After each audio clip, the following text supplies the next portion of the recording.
ആരും അറിഞ്ഞിട്ടില്ല. ഞാൻ എന്റെ കൊച്ചിനെ കൊണ്ട് പൊയ്ക്കോളാം. അപ്പൊ രജിസ്റ്റർ ചെയ്തതാ. തന്റെ പേരെന്നാ? എന്റെ പേര് ഹസീന. എന്തുവരെ പഠിച്ച? ഞാൻ B.Ed കഴിഞ്ഞു. വിദ്യാഭ്യാസം ഒക്കെ ഉള്ളതാ? അല്ല, വിദ്യാഭ്യാസത്തിന്റെ അല്ല ഞാൻ ചോദിച്ചത്, ഇങ്ങനെ ചോദിക്കുന്നോണ്ട് ഞാൻ ചോദിച്ചത്. ഞാൻ ഇപ്പൊ എന്താ ഇതാണ് നിക്കാഹ് ഉറപ്പിച്ചു വെച്ചിരുന്നത്. അനസ് വാടാ.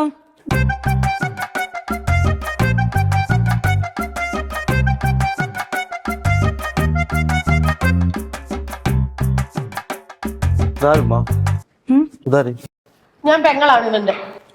നീയാണ് ആള്. ഹസീനക്ക് ഇത്രയും കാലമായിട്ട് നിനക്ക് ഈ കല്യാണം ഉറപ്പിക്കുമ്പോ നിനക്ക് ഈ ചടങ്ങ് നടക്കുമ്പോ പറഞ്ഞൂടെ? ഞാൻ ഈ കല്യാണം നിങ്ങൾ തമ്മിലുള്ള റിലേഷൻ തുടങ്ങിയിട്ട് എത്ര നാളായി?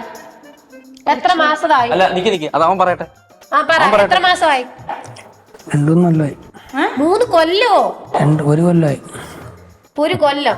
അതും അവന് കാൽക്കുലേഷൻ ഇല്ല, കണക്കില്ല, എല്ലാം കള്ളത്തരമാണ്. അങ്ങനെ അവസ്ഥ അറിഞ്ഞില്ല ഞാൻ. അവസ്ഥ ഈ വയസ്സിന്റെ കാര്യത്തിൽ എന്തിനാണ് കള്ളം പറഞ്ഞത്? നിനക്ക് വയസ്സിന്റെ കാര്യമല്ലേ? നീ 1 വർഷമായിട്ട് ഈ വീട്ടുകാർ കല്യാണം നടത്തിക്കൊണ്ടപ്പോ 50 നിനക്ക് പറഞ്ഞുകൂടായിരുന്നു. ഇവളുടെ കല്യാണം ഉറപ്പിച്ചിട്ട് എത്ര വർഷമായി? ഇപ്പൊ ഒരു 4 മാസമായേ ഉള്ളൂ. അപ്പൊ നിനക്ക് പ്രേമം ഉണ്ടായിരുന്നെങ്കിൽ എന്തുകൊണ്ട് നിങ്ങളുടെ വീട്ടുകാരെ നാണം കെടുത്താതെ പറഞ്ഞു? ഞാൻ പറഞ്ഞു, പക്ഷെ ഇയാളെ തന്നെ കല്യാണം കഴിക്കാൻ പറഞ്ഞു എന്നോട്. എന്നെ കഴിച്ച എന്താ കുഴപ്പം? നീ കഴിഞ്ഞ ആഴ്ച എന്റെ കടയിൽ നിന്നൊന്നും ചിക്കൻ കഴിച്ചല്ലേ? ചിക്കനും മട്ടനും ഇപ്പൊ നിനക്ക് നീ ആവശ്യമുള്ള വാങ്ങിച്ചു കഴിച്ചത്. നീ ഒരു വാക്ക് എന്നോട് പറയാത്തത്. ഞാൻ അടൂര് കടയിട്ടൊക്കെയാണ്, ഇറച്ചിക്കട. അടൂര് അനസിന് നിനക്ക് അറിഞ്ഞൂടാത്തോണ്ടാണ്. ഏട്ടാ നീ എവനെന്താ ജോലി? ഞങ്ങൾക്കൊരു ഹോട്ടലുണ്ട്. ഞങ്ങൾക്കല്ല എവനെ ഒരു ജോലി. അതെ, നമ്മള് 2 പേരുമാണ് ചെയ്യുന്നത്. നിന്നെ വെട്ടി അരിഞ്ഞ് ഞാൻ ബീഫ് കൂടെ കേട്ടു. ഒന്നും ചെയ്യൂല.